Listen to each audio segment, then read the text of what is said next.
Geneva, Switzerland, 2018.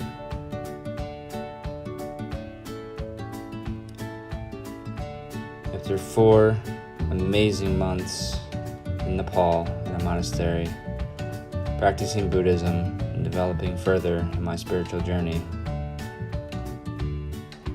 I finally had arrived in Geneva. The flight was quite long, with a layover in Dubai. Flying Emirates, I was taken care of, as they always provide meals on longer flights. Soon, I would arrive at Geneva Hostel, an ideal location in the new part of Geneva, where I began my journey the next morning. The sun was shining bright, and suntan lotion had forgotten to be applied. However, the sun didn't seem to leave a mark. Making my way over to Lake Geneva, I noticed tons of Swiss flags and their symbol on everything, showing their nation's pride. One of the first few famous landmarks that I visited on my journey was Jet d'Adieu. The peace and serenity from the ocean, and also noticing passerbyers on their bikes, lots of happy faces and joy.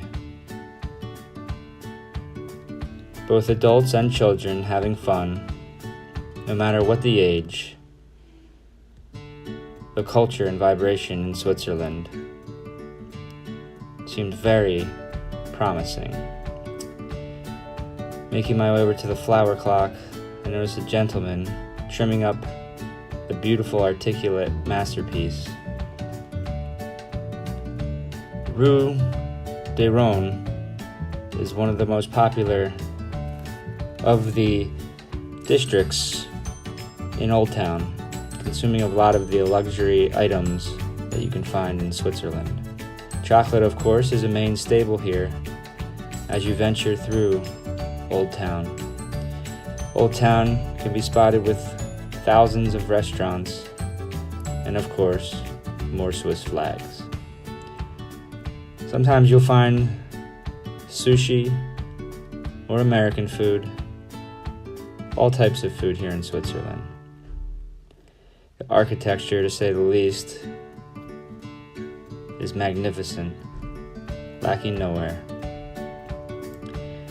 Museums line Old Town with tons of choices and ancient ruins. The beauty that this culture was able to hang on to is just truly amazing. Here you can see St. Peter's Cathedral, truly a masterpiece in itself. Most of my footage comes from the Geneva Museum, or St. Pierre's Cathedral rather. As you can see, this giant door is much larger than I am, and the ceilings were just outrageous. Making my way through this cathedral, I was truly blown away. From the craftsmanship in the wood to the stone, and even in the tops of the towers, as I paid 5 francs to venture through 2 of the towers that connected at the top, and you can walk through. Here you can see the top floor of the tower with windows outlooking over the Lake Geneva and the mountains in the background. You can truly get a sense of the beauty of Switzerland.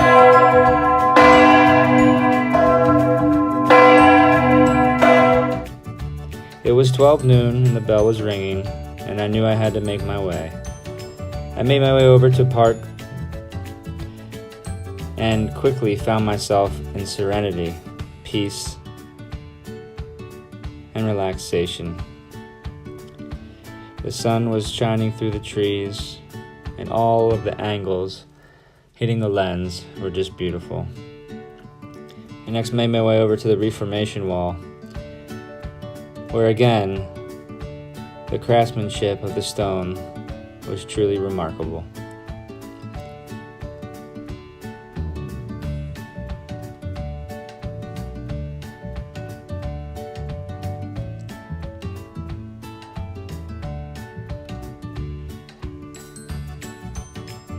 Our Father, Lord in heaven. The Rhone River is what is connected to Lake Geneva, and Lake Geneva flows into the Rhone River. The Rhone River is separated by 3 bridges, all attaching New Geneva to Old Geneva. An island in the middle where the swans are resting, people are running, and restaurants are afloat. Garage can be found on the outskirts of Geneva, where all of the hipster shops and more of the relaxed vibe can be found. Finally, coming over to the jetty, where people can be found enjoying themselves along the beach, and a very popular restaurant where fondue is a staple. I love you too, Geneva. I had a wonderful time.